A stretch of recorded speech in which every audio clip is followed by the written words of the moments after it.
Students of Greenville University are required to pay for a meal plan for the semester, which is $2,425 and $8 per meal.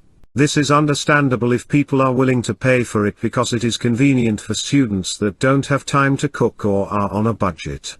However, for those students that live in buildings that are equipped with kitchens and like to cook for themselves, paying this amount of money seems very unreasonable, which leads us to the question, do we have a choice? We did some research about this issue. Are you required to pay the full meal plan? I am required to pay the full meal plan. Yes, I am.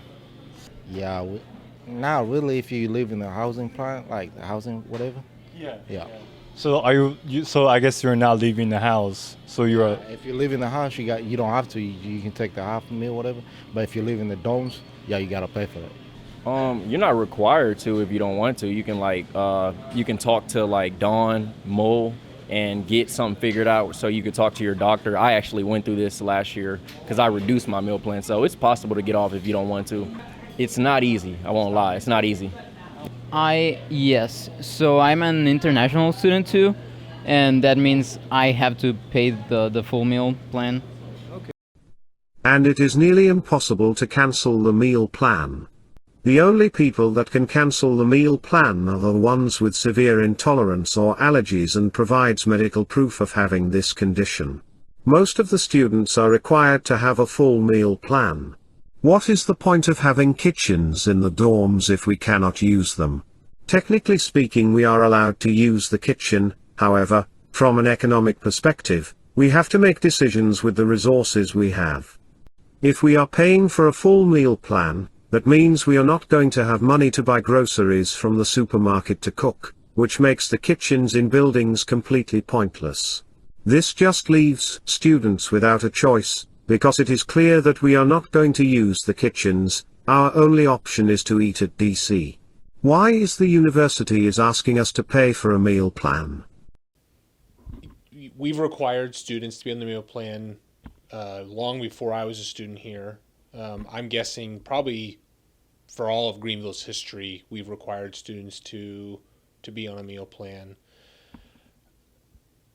The idea of, and I talked about this at the Student Senate, the idea of roughly 800 students cooking, preparing, and cleaning up their own meals in the residence halls, I don't think would ever work.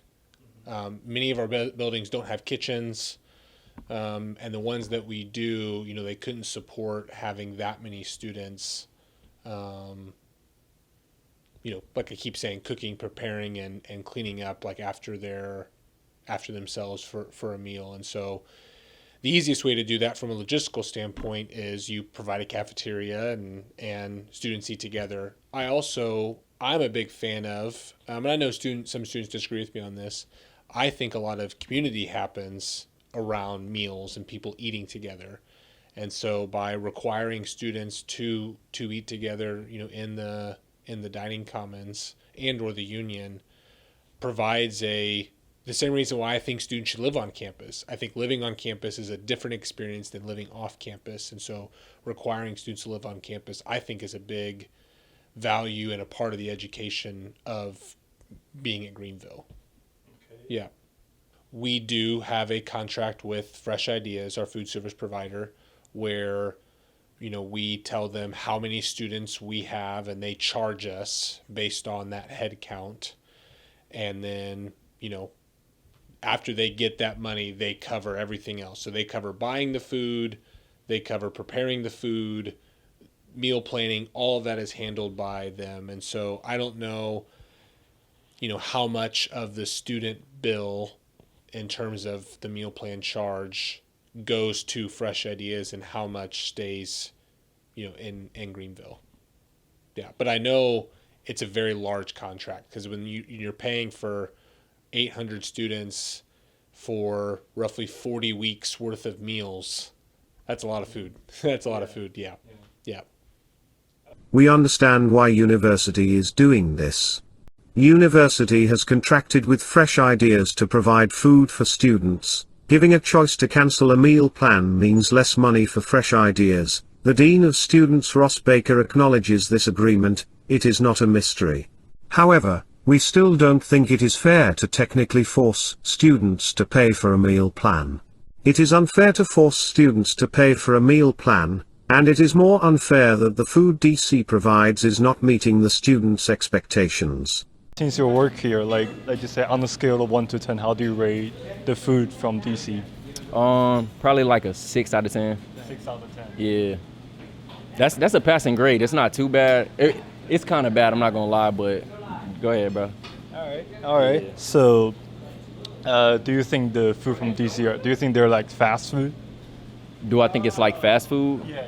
No, it's not. Well, they have like this certain section, like it's like home cooked meals. Like I be back there, they cook it from scratch. You know what I'm saying? Like they actually put their heart in it. So like some kids do complain about the food being bad, but it's like if you got a problem, go back there and cook. You know what I'm saying? Yeah. They hire at $12 for fresh ideas, $8 for regular like student workers. But hey, I get paid the same money I did at Dollar General. You know what I'm saying? So. Mhm. So, like, this is the question for students, but like, would you be satisfied paying the full meal plan if the food is served better? Oh yeah, 100%. Yeah, 100%. Yeah. All right. Yeah. All right. Those some good questions too, bro. Yeah. Oh, thank you. Yeah. I like this, bro. Yeah, All right. That's cool. That's cool. Wow, that's a hard question. I would say a 4. I think they sometimes have fast food options, but there is also like homemade meals. Yes, I think.